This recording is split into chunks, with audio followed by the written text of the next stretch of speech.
तो नमस्कार दोस्तों, आपका फिर से स्वागत है मेरे चैनल मैंने देखा। और आज मैं अपने एक दिल्ली का भाई है, जेंटलमैन मोनू कुमार राघव, जो अभी एनडीए की तैयारी कर रहे हैं। ये फौज में जाना चाहते हैं। इनका फौज से बहुत लगाव है। हम इनसे बहुत सारी ढेर सारी बातें करेंगे और हम इनसे दिल्ली के बारे में और उसके बाद ये कहाँ कहाँ इन्होंने आज तक जो है पूरी इंडिया कहाँ कहाँ विजिट किया उसके बारे में भी पूछेंगे। तो आप मेरे साथ इंटरव्यू देने के लिए तैयार है? जी बिल्कुल तैयार हूँ जी। अपना मैंने सुना आप बहुत ही ज़्यादा एक्सपर्ट है अपना 1 मिनट में परिचय देने के लिए। तो कृपया आप मेरे दर्शकों को बताएंगे कि आप कहाँ से आते हैं, कौन हैं और क्या करना चाहते हैं, प्लीज़। नमस्कार सभी को, मेरा नाम मोनू कुमार राघव है और मैं दिल्ली द्वारका सेक्टर 7 का रहने वाला हूँ।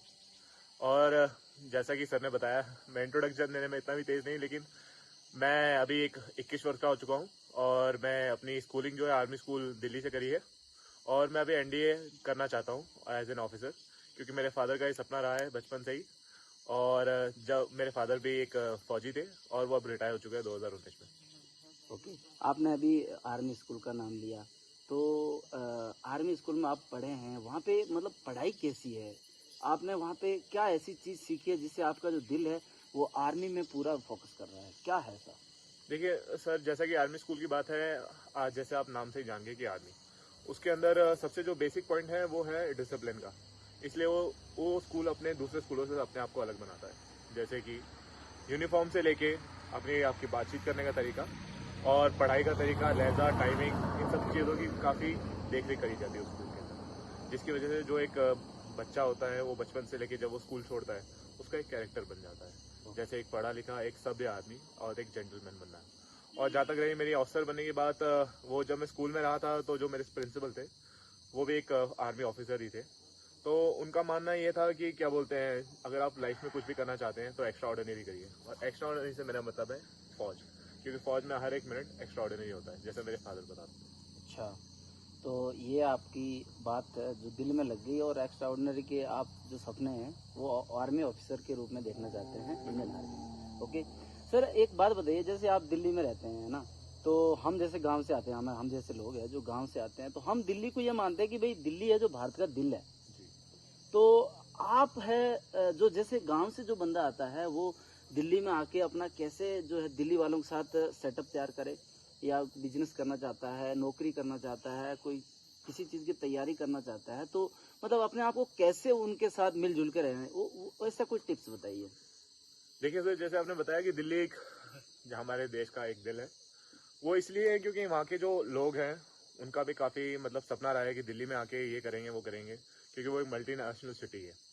और जैसी रही गांव की बात, जितने भी अभी जो बड़े लोग बने हैं वो पहले दिल्ली में नहीं थे, वो गांव में ही थे। जब वो दिल्ली में आए उन्होंने चीज़ों को देखा बाहर। मतलब आपका कहने का मतलब है कि गांव वालों ने आके दिल्ली को बनाया, ये भी कह सकते हैं आप, क्योंकि वो एक राजधानी है। इसलिए क्योंकि हमें अभी दिल्ली जाने में ऐसा लगता है कि यार हम दिल्ली में आ गए। मतलब गांव का जो भी बंदा अगर दिल्ली जाके अगर फोन कोई नहीं आ रहा है ना, तो घर पे फोन करके बताया कि मैं दिल्ली आ गया हूँ, मतलब हम ये अपनी जो प्रेजेंसी देना चाहते हैं कि हम दिल्ली में हैं।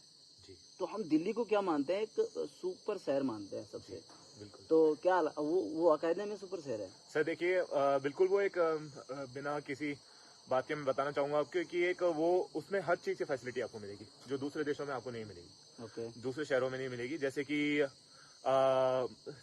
आप मान के चलिए, एजुकेशन के मामले में बड़े बड़े कॉलेजेस हैं वहाँ पे, ओके। इंस्टीट्यूट है। और नौकरी के मामले में आपको छोटे से लेके बड़े से लेके हर तरह की नौकरी चलो, हम थे दिल्ली पे।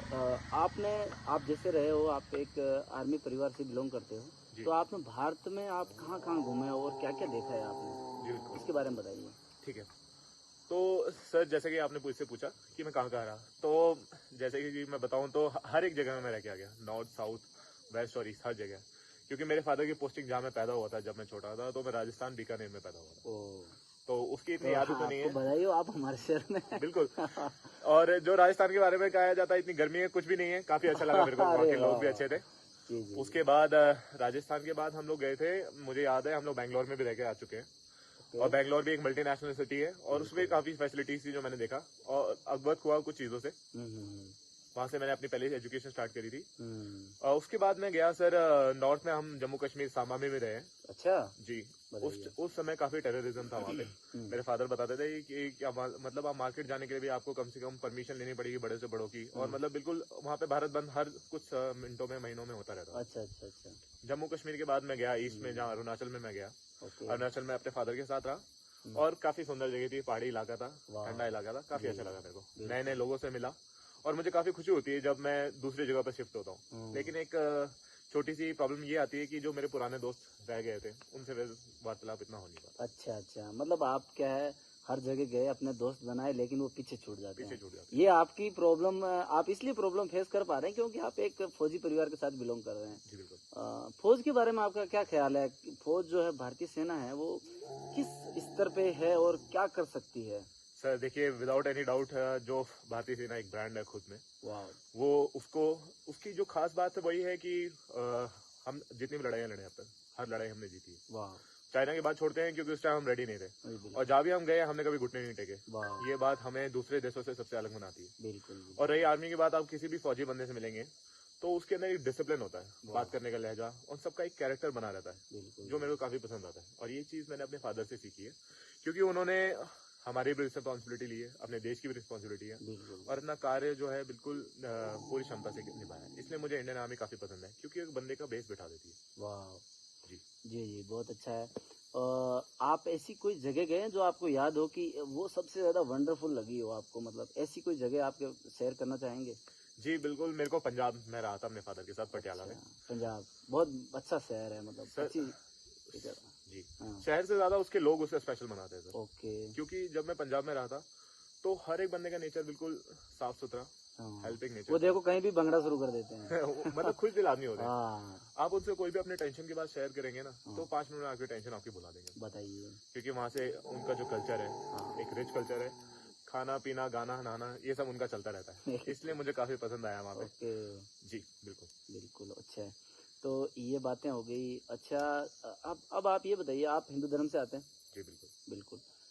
हमारा जो मान लो रिलीजन है, जो हिंदुज्म है, वो हमें किस तरह से डेवलप करना चाहिए? आप इतनी जगह घूम चुके हो, आई नो बहुत जगह आप गए होंगे, तो हमारा जो रिलीजन है वो हम कैसे डेवलप करें और उसके बारे में लोगों को कैसे बताएं कि हम हैं जो इतने मतलब इस लेवल के आदमी हैं? सर देखिए, अगर बात रिलीजन की आई है तो हमारा रिलीजन कभी पीछे था ही नहीं। बिल्कुल। ये सब जो था ये एक पॉलिटिकल गेम बन चुका है, जो पिछले टाइम कांग्रेस में था। कांग्रेस वालों ने माइनॉरिटी को थोड़ा बढ़ावा दिया, जिसकी वजह से हमारा हिंदू धर्म इतना उभर के बाहर आ नहीं पाया। लेकिन अभी जो सरकार आई है वो काफी एक अखंड भारत बनाने की बात कर रही है, जो कि बिल्कुल हिंदुओं की वजह से होना चाहिए, क्योंकि हर सभी के पास एक इस्लामिक स्टेट है, पाकिस्तान के पास हर एक रिलीजन का एक कंट्री है, तो हमारा भी होना चाहिए। अच्छा। और रही बात इसको बढ़ाने की आगे, तो मैं चाहता हूँ ये बेस से स्टार्ट हो। आप लोगों को हम बताना चाहिए, हम किसी धर्म को छोटा दिखाने की कोशिश नहीं कर रहे हैं और ना ही हमारा कोई मकसद है। सब धर्म बड़े हैं अपने आप में, हम अपने धर्म की पक्ष रखते हैं बस। जी सर। जी, तो रही बात हिंदू की, तो मैं ये बता रहा हूँ, इसको अगर आपको बढ़ाना है तो सबसे पहले बेसिक लेवल से स्टार्ट करना पड़ेगा। बेसिक लेवल से मेरा मतलब एजुकेशन से। जब मैं छोटा था तो मेरी किताबों में बस ये लिखा गया था कि अकबर महान था, तुगलक महान था, ये मानते वो मानते। उसके अंदर मैंने कहीं महाराणा प्रताप का जिक्र नहीं देखा, बिल्कुल। जो कि काफी गलत बात है। बिल्कुल। और हमें इस चीज को बदलना पड़ेगा। बिल्कुल। बेसिक से हमें अपने बच्चों को गीता पढ़ानी स्टार्ट करनी पड़ेगी। बिल्कुल। अपने जो पूर्वज थे उनके बारे में बताना पड़ेगा, ताकि उनकी जो मान्यताएं थी उनको पता चले और उनके अंदर भी डेवलप हो। ताकि वो बचपन से उन लोगों में वो शक्ति पैदा हो कि मेरे जो पूर्वज ऐसे थे तो मैं क्यों ना ऐसा बनूं। बिल्कुल बिल्कुल। और आप बचपन से सोचेंगे तो आप बन ही जाएंगे। जी, ये बात आप मानते हैं? ओके।